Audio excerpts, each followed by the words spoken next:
এটা বিশেষ সময় যেটো সময়ত মানুহৰ মৃত্যুৰ সংখ্যা আটাইতকৈ বেছি হয় এই বিশেষ সময়ছোৱাত কিয় মানুহৰ মৃত্যু আটাইতকৈ বেছি হয়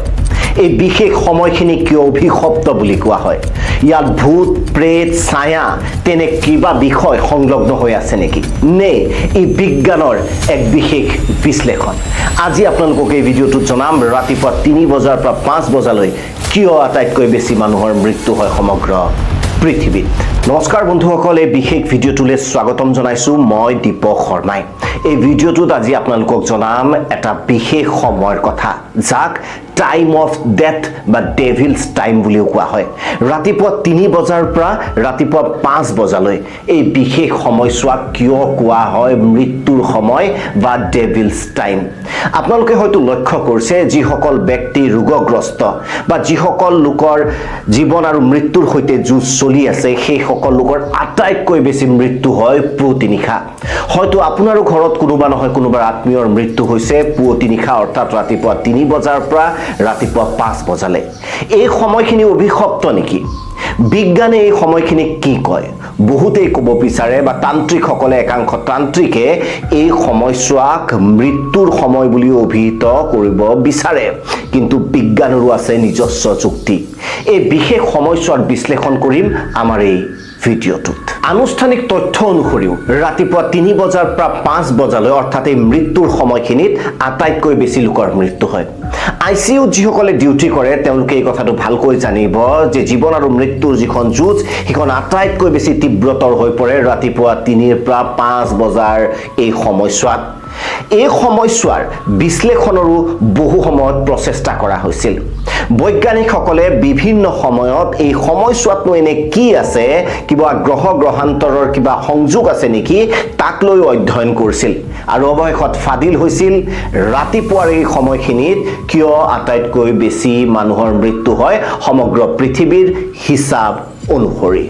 বন্ধুসকল প্ৰকৃতিয়ে আমাৰ সমগ্ৰ শৰীৰটোক এক বিশেষ জৈৱিক ঘড়ীৰে পৰিচালিত কৰে যাক সাৰ্কেডিয়ান ৰিদম বুলি কোৱা হয়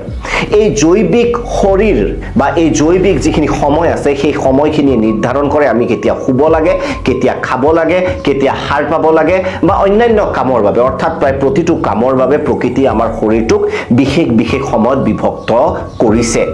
আৰু এই সময়খিনিতে এই জৈৱিক যি গুটেই ঘড়ীটো ইয়াতে লুকাই আছে যে পুৱতি নিশা য'ত আমি শুই বেছি ভাল পাওঁ বহুতে কয় যে পুৱতি নিশা শুই বেছি আমি ভাল পাওঁ বেছি আমাৰ বাবে আৰামদায়ক হয় তাৰ মজা বেলেগ এই পুৱতি সময়তে কিয় আটাইতকৈ বেছি মানুহৰ পৃথিৱীত মৃত্যু হয় বন্ধুসকল পুৱতি নিশা 3 পৰা 5 বজাৰ সময়ত আমাৰ আটাইতকৈ বেছি যি কমি যায় শৰীৰত সেয়া হ'ল বিশেষ দুবিধ হৰমন আৰু এই বিশেষ দুবিধ হৰমন কমি যোৱাৰ লগে লগে আসলতে সমগ্ৰ শৰীৰটো দুৰ্বল হৈ পৰে আমাৰ শৰীৰ ইনফ্লেমেশন সেয়াও কমি যায় ৰোগ প্ৰতিৰোধৰ ক্ষমতাও বিশেষভাৱে কমি যায় কাৰণ পুৱতি নিশাৰ এই সময়খিনিত এই বিশেষ দুবিধ হৰমনৰ যি পৰিমাণ আটাইতকৈ বেছি কম থাকে শৰীৰত কৰ্টিসল আৰু এড্ৰেনালিন এই বিশেষ হৰমন দুটাৰ কথাই মই উল্লেখ কৰিব বিচাৰিছো এই দুটা বিশেষ হৰমনৰ পৰিমাণ শৰীৰত আটাইতকৈ বেছি কমি যোৱা সময়ত শৰীৰ আটাইতকৈ বেছি দুৰ্বল হৈ পৰে ইয়াৰ আৰু কাৰণ আছে দ্বিতীয় কাৰণ বন্ধুসকল আমাৰ শৰীৰত থকা আমাৰ হৃদপিণ্ড আৰু হাওঁফাওঁ আপুনি যদি মন কৰে বা বৈজ্ঞানিকভাৱে বিভিন্ন পৰীক্ষাত এই কথা স্পষ্ট হৈ পৰিছে যে পুৱতি নিশাৰ এই বিশেষ সময়ছোৱাত এই ডেথ আৱাৰ্ছত মানুহৰ হাৰ্টবিট আটাইতকৈ বেছি কমি যায় আৰু ব্লাড প্ৰেছাৰ আটাইতকৈ বেছি কম হয় যাৰ ফলত এই সময়ত মানুহৰ মৃত্যুৰ সংখ্যা আটাইতকৈ বেছি হোৱা পৰিলক্ষিত হয় গতিকে ইয়াৰ অন্যতম মূল কাৰণ আমাৰ লো ব্লাড প্ৰেছাৰ আৰু স্লো হাৰ্টবিট আন এটা কাৰণ বন্ধুসকল এই বিশেষ সময়ছোৱাত আমাৰ স্নায়ুতন্ত্ৰই আমাৰ কাৰ্ডিয়েক সিস্টেমত পুনৰ এক্টিভেট বা সক্ৰিয় কৰিব বিচাৰে কিন্তু মানুহজন যেতিয়া দুৰ্বল হৈ থাকে বা মানুহৰ হাৰ্ট যেতিয়া দুৰ্বল হৈ থাকে হঠাৎ হোৱা এই পৰিৱৰ্তন যেনেক প্ৰকাৰৰ সহ্য কৰিব নোৱাৰে যাৰ ফলত এই সময়ছোৱাতে মানুহৰ হাৰ্ট এটেকত আটাইতকৈ বেছি মৃত্যু হয় বা ব্ৰেইন ষ্ট্ৰোকো এই বিশেষ সময়ছোৱাত হয় একাংশ লোকে ইয়াক হৰৰ আৱাৰ বুলিও কয় ডেথ আৱাৰ হোৱাৰ উপৰিও আৰু এটা বৈজ্ঞানিক বা মেডিকেল কাৰণ আছে মানুহৰ এই সময়ত আটাইতকৈ বেছি মৃত্যু হোৱাৰ